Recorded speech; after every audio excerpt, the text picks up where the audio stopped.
अस्सलाम वालेकुम and welcome to another lecture on topology. Topology के अंदर हमने कंटीन्यूअस फंक्शंस का टॉपिक स्टार्ट किया हुआ है। इससे पहले हमने सेट x से सेट y के ऊपर एक फंक्शन लिया था और हमने ये बताया था कि किस तरह से वो फंक्शन कंटीन्यूअस होता है।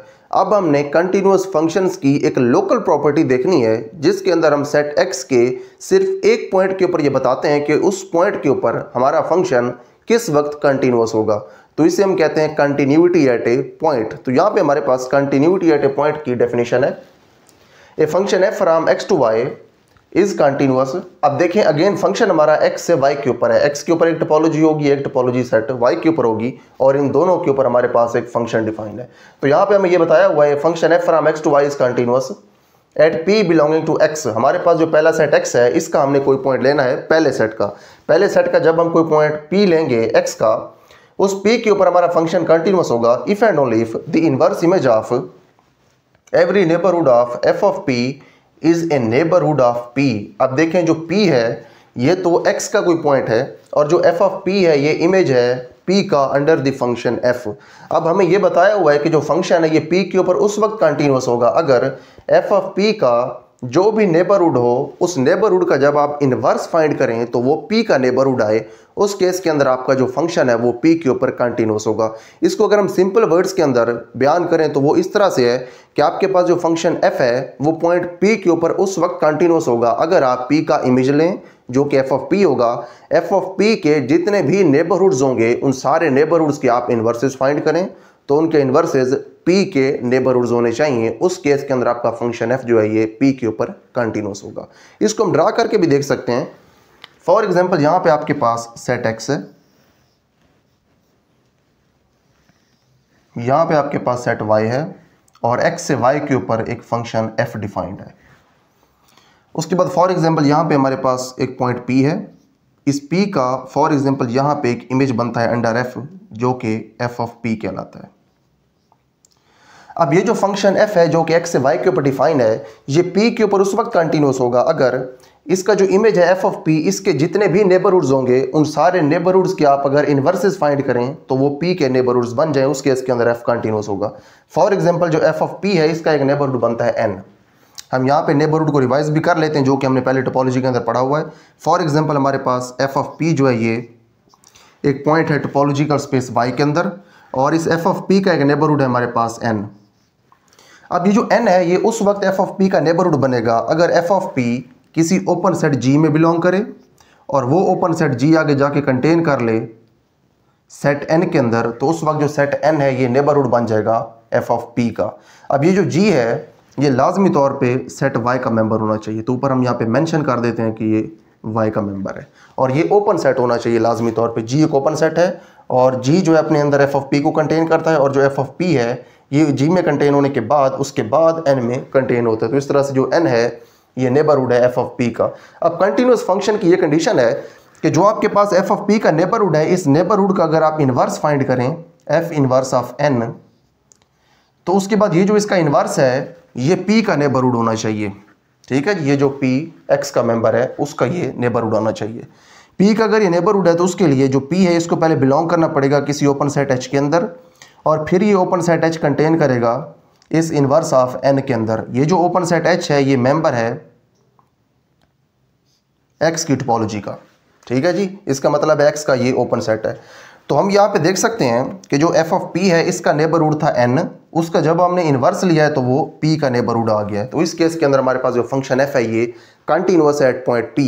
तो इसको अगर हम दोबारा रिवाइज करें तो continuous function at a point p इस तरह से होगा कि जो p है उसका जो इमेज है f ऑफ p उसके जितने भी नेबरहुड्स हैं अगर आप उनके इन्वर्सेस फाइंड करें तो वो लाजमी तौर पे p के नेबरहुड्स होने चाहिए। तो उसके बाद जो पॉइंट p है इसके ऊपर हमारा फंक्शन कंटिन्यूअस होगा। उसके बाद नेक्स्ट हमारे पास कंटिन्यूटी एट ए पॉइंट के ऊपर बहुत इंपॉर्टेंट थ्योरम है और ये थ्योरम यूनिवर्सिटी के एग्जाम्स में काफ़ी बार पूछा भी जाता है। तो थ्योरम है हमारे पास a function f from x to y is continuous. अब ये जो फंक्शन है ये x से y के ऊपर है और ये फंक्शन कंटिन्यूअस है if and only if it is continuous eight every point of x। अब यहाँ पे इफ एंड ओनली इफ की कंडीशन आ गई है, यानी कि इसको जब हम प्रूव करेंगे तो एक बार हम अज्यूम करेंगे कि हमारा फंक्शन कंटिन्यूअस है, फिर इसकी हेल्प से हम ये प्रूव करेंगे कि ये x के हर पॉइंट के ऊपर कंटिन्यूअस है। उसके बाद जब कन्वर्स प्रूव करेंगे तो कन्वर्स के अंदर हम ये अज्यूम करेंगे कि हमारा जो फंक्शन है ये x के हर पॉइंट के ऊपर कंटिन्यूअस है और उसके रिजल्ट में हम ये प्रूव करेंगे कि फंक्शन ओवरऑल हमारा कंटिन्यूस है। तो यहाँ पे हम इसका पहला पार्ट प्रूव करेंगे। इसमें हम अज्यूम ये करेंगे कि हमारा जो फंक्शन है ये कंटिन्यूस फंक्शन है।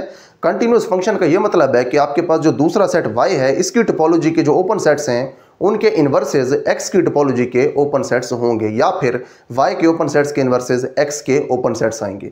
ये अजम्पशन लेके हम ये प्रूव करते हैं कि हमारा जो फंक्शन है ये x के हर पॉइंट के ऊपर कंटिन्यूस है। तो यहाँ पे हमारे पास इसका प्रूफ है, let f is continuous. For example जो f है ये कंटिन्यूस है। Let p belongs to x। अब क्योंकि हमने x के हर पॉइंट के ऊपर फंक्शन को कंटिन्यूस दिखाना है तो उसके लिए एग्जाम्पल के तौर पे हमने पॉइंट p लिया है जो कि x के तमाम पॉइंट्स को डिनोट कर रहा है। फॉर एग्जाम्पल हमारे पास एक पॉइंट p है जो कि x का मेंबर है। अगर p x का मेंबर है तो उसके बाद जो p का इमेज होगा अंडर f ऑफ p वो फिर y का मेंबर होगा, वो y के अंदर चला जाएगा। Let h is open set of y। अब फर्ज करें जो h है ये y का कोई ओपन सेट है and f of p belongs to h। अगर h हमारे पास कोई y का ओपन सेट हो तो हम उसके बाद ये फ़र्ज़ करते हैं कि हमारे पास जो f ऑफ p है जो कि p का इमेज है y के अंदर वो उस ओपन सेट h में बिलोंग करता है। अब हम ये जानते हैं कि जो ओपन सेट होता है वो अपने तमाम मेंबर्स का नेबरहुड होता है। तो यहाँ पे जो h है ये f ऑफ p का नेबरहुड बन जाएगा क्योंकि h एक ओपन सेट है और f ऑफ p इसके अंदर कंटेन करता है, इसीलिए हमने आगे यहाँ पे ये लिखा है सो h is neighbourhood of f of p। अब हमारे पास f ऑफ p का नेबरहुड आ गया है, ये इसके तमाम नेबरहुड्स को डिनोट कर रहा है, ये इसका एक जनरल नेबरहुड है। अब ये जो नेबरहुड इसका है हमारे पास, हमारा मेन टारगेट ये है कि हमने इस नेबरहुड का जो इन्वर्स है वो p का नेबरहुड हमने दिखाना है, उस वक्त हमारा फंक्शन p के ऊपर कंटिन्यूस होगा।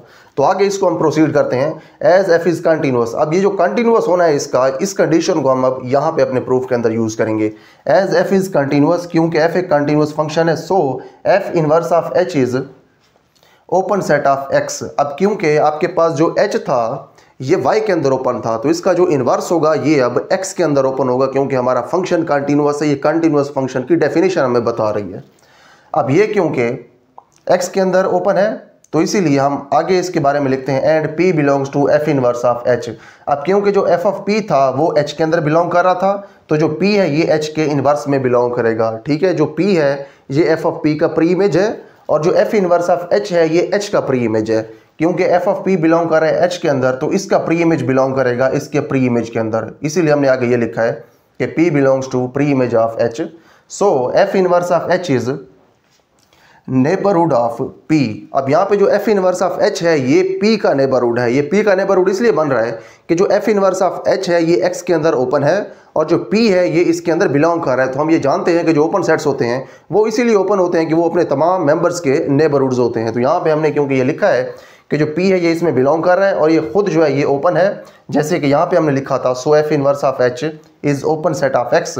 अब ये x में ओपन था और p इसमें बिलोंग कर रहा था तो इसलिए हम ये लिख सकते हैं so f inverse of h is a neighbourhood of p for all p belonging to x। अब ये जो हमने काम किया है ये x के तमाम मेंबर्स p के लिए हमने काम किया है कि जो भी आपके पास f ऑफ p है p का इमेज उसका जो नेबरहुड h है उसका इन्वर्स p का नेबरहुड बनता है। ठीक है, यहाँ पे हमने h लिया है जो कि f ऑफ p का नेबरहुड है और h का जो इन्वर्स है f इनवर्स ऑफ h ये इस p का नेबरहुड बनता है, जो कि यहाँ पे हमने एंड के ऊपर प्रूव कर दिया है। इसीलिए एंड के ऊपर हमने अब ये लिख दिया hence f is continuous at every point of x। तो यहाँ पे हमने अब ये प्रूव कर दिया कि आपके पास जो फंक्शन f है ये x के तमाम पॉइंट्स के ऊपर कंटिन्यूस है। इस पार्ट के अंदर हमने फंक्शन f की कंटिन्यूटी को यूज़ किया है। उसकी कंटिन्यूटी को यूज़ करके हमने ये प्रूव किया है कि ये जो फंक्शन f है ये x के तमाम पॉइंट्स के ऊपर कंटिन्यूस है। वो इस तरह से कंटिन्यूस है कि जितने भी x के पॉइंट्स हैं उनके जब हमने इमेजेस देखे हैं f ऑफ p उनके जो नेबरहुड्स थे उनके इन्वर्सेस मेंबर्स p के नेबरहुड्स आ रहे थे। तो इसलिए हमारे पास जो फंक्शन f है ये सेट x के तमाम पॉइंट्स के ऊपर कंटिन्यूस हो गया। उसके बाद नेक्स्ट हमारे पास इस थ्योरम का कन्वर्स है। इस कन्वर्स के अंदर हम ये अज्यूम करेंगे कि हमारे पास जो फंक्शन f है ये x के तमाम पॉइंट्स के ऊपर कंटिन्यूस है। उसकी हेल्प से हम ये प्रूव करेंगे जो फंक्शन f है ये ओवरऑल कंटिन्यूस है। अब अगर ये ओवरऑल कंटिन्यूस है तो उसके लिए हमें ये प्रूव करना पड़ेगा कि जो सेट y है इसके तमाम ओपन सेट्स के जो इन्वर्स इमेजेस हैं ये x के ओपन सेट्स हैं। तो यहाँ पर हमारे पास इसका कन्वर्स है लेट f इज़ कंटिन्यूस। हमने अब ये चीज़ अज्यूम कर ली है जो second part if and only के बाद वाला कि let f is continuous at every point p belonging to x। अब फ़र्ज़ करें कि जो फंक्शन f है ये x के तमाम पॉइंट्स के ऊपर कंटिन्यूस है। फॉर एग्जांपल जो h है ये y के अंदर ओपन है एज गिवन, जैसे कि यहाँ पे गिवन है कि जो f है ये x के तमाम पॉइंट्स के ऊपर कंटिन्यूस है। If h is neighbourhood of f of p then f inverse of H is neighbourhood of p. अब क्योंकि जैसे हमारे पास गिवन है, गिवन का ये मतलब है कि जो फंक्शन एफ है ये एक्स के तमाम पॉइंट्स के ऊपर कंटिन्यूअस है। अगर ये तमाम पॉइंट्स पी के ऊपर कंटिन्यूअस है तो उस पी का जो इमेज है एफ ऑफ पी, उसका जो नेबरहुड है उसका इनवर्स पी का नेबरहुड बनेगा। जैसे कि यहाँ पे हमने लिखा है कि जो एच है ये अगर एफ ऑफ पी का नेबरहुड है तो इसका जो इनवर्स है एफ इनवर्स ऑफ एच, तो ये पी का नेबरहुड होगा। अब इसको हमने आगे यूज़ करना है, दैट इज अब क्योंकि ये जो एफ इनवर्स ऑफ एच है ये पी का क्योंकि नेबरहुड है, तो हमने अब नेबरहुड की डेफिनेशन को यूज़ करना है। नेबरहुड की डेफिनेशन ये होती है कि जो पॉइंट पी है इसका अगर F inverse of H neighbourhood है तो पॉइंट पी पहले किसी और ओपन सेट में बिलोंग करेगा और उसके बाद वो ओपन सेट आगे एफ इनवर्स ऑफ एच के अंदर कंटेन करेगा। तो यही डेफिनेशन हम यहाँ पे यूज़ करेंगे, that is there exist an open set G p contained in x. अभी जो जी पी ओपन सेट है इसके अंदर पॉइंट पी कंटेन कर रहा है, इसलिए हमने नीचे पी लिखा है। और ये जो ओपन सेट है ये एक्स की टोपोलॉजी का ओपन सेट है और ये एक्स के अंदर कंटेन भी करता है।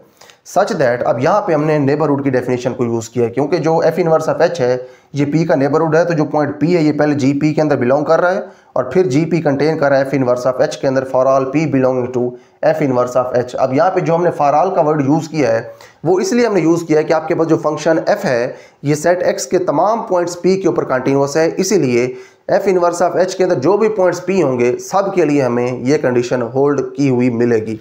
तो यहाँ पे क्योंकि तमाम पॉइंट्स के लिए कंडीशन होल्ड कर रही है तो इसीलिए अब देखें क्योंकि तमाम पॉइंट्स पी जो हैं ये जो भी एफ इनवर्स ऑफ एच के अंदर बिलोंग कर रहे हैं उन तमाम पॉइंट्स के लिए आपको ओपन सेट्स ऐसे मिल रहे हैं हर पॉइंट के लिए जो कि एफ इनवर्स ऑफ एच के अंदर कंटेन कर रहे हैं। तो हम इसके बाद ये कह सकते हैं कि जो एफ इनवर्स ऑफ एच है ये इस तरह के तमाम ओपन सेट्स का यूनियन है, क्योंकि जितने भी पॉइंट्स पी हैं एफ इनवर्स ऑफ एच के उन सारे पॉइंट्स के लिए हमें ये ओपन सेट्स मिल रही हैं।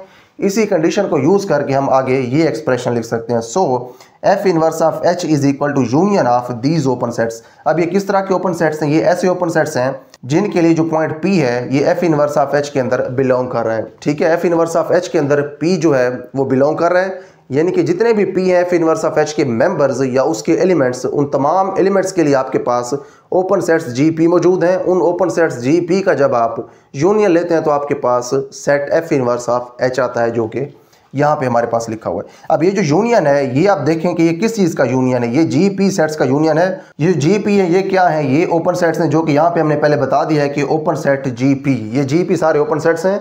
और ये जो एफ इनवर्स ऑफ एच है ये ओपन सेट्स का यूनियन है। यहाँ पे आगे हमने इसलिए लिख दिया है that is F inverse of H is union of open sets. अब क्योंकि ये ओपन सेट्स का यूनियन है so F inverse of H is open in X, तो इसीलिए ये एक्स के अंदर ओपन होगा। अब ये जो जी पी सेट्स हैं ये वाले ओपन सेट्स हैं एक्स के। अब ये क्योंकि x के ओपन सेट्स का यूनियन है तो ये x के अंदर अब ओपन होगा। अब देखिए हमने स्टार्ट कहाँ से किया था? स्टार्ट हमने यहाँ से किया था कि आपके पास जो h है ये y का ओपन सेट है, और हमने एंड यहाँ पे किया है कि आपके पास जो h का इन्वर्स इमेज है f इन्वर्स ऑफ h ये x का ओपन सेट है, जो कि यहाँ पे हमने लिख दिया है। इसीलिए आगे अब हम ये लिख सकते हैं as h open in y implies f inverse of h open in x। अब क्योंकि h अगर y के अंदर ओपन है तो फिर इसका जो इन्वर्स इमेज है वो हमारे पास x के अंदर हमें ओपन मिलता है, इसलिए हम ये कह सकते हैं हैंस f इज़ कंटिन्यूअस।